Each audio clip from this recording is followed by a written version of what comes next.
Hi అండి. Lalithadevi all in one vlogs. అందరూ ఎలా ఉన్నారు? ఇది ముక్తేశ్వర స్వామి ఆలయం అండి. ముక్తేశ్వరంలో ఉన్నటువంటి క్షణముక్తేశ్వర స్వామి ఆలయం ఎదురుగుండా ఉన్న ముక్తేశ్వర స్వామి ఆలయం అండి. ఇందులో అయితే స్వామివారు ముక్తేశ్వర స్వామి, అమ్మవారు అయితే పార్వతీదేవిగా అయితే వెలిసారండి. ఇక్కడ ముక్తేశ్వర స్వామి అయితే దర్శనమిస్తున్నారండి. ఈ గుడి ఎదురుగుండా అయితే క్షణముక్తేశ్వర స్వామి ఆలయం అయితే ఉందండి. క్షణముక్తేశ్వర స్వామి ఆలయాన్ని శ్రీరాముడు అయితే ప్రతిష్ఠించారంటండి. శ్రీరాముడు లోకోపదేశ నిమిత్తమై గౌతమి తటం నందు అనేక శివలింగాలు అయితే ప్రతిష్ఠించారంటండి. పుష్పకం ఎక్కి గౌతమి పశ్చిమ తటంకు వచ్చేసరికి పుష్పకం కదలలేదంట. అప్పుడు ఇందు క్షేత్రమందు ఏదో విశేషం కలదని పరిశోధించగా ఒక పుట్ట కనిపించిందంటండి.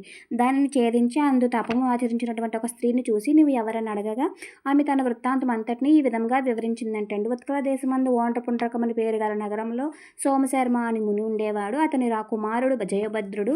నేను అతని భార్యను. నా పేరు శ్రమని. నా రూపంను చూసి ఒక గంధర్వుడు నా పతి స్నానార్థమై వెళ్ళిన తరువాత నా పతి రూపంలో వచ్చి కామలీలయందు ప్రయత్నించుచుండగా నా భర్త వచ్చి తన రూపంలోనున్న గంధర్వుని భస్మం చేసెను. కృతాంజలిగానున్న నన్ను చూసి నీవు చండాల స్త్రీగా ఆగుమని శపించారంటండి.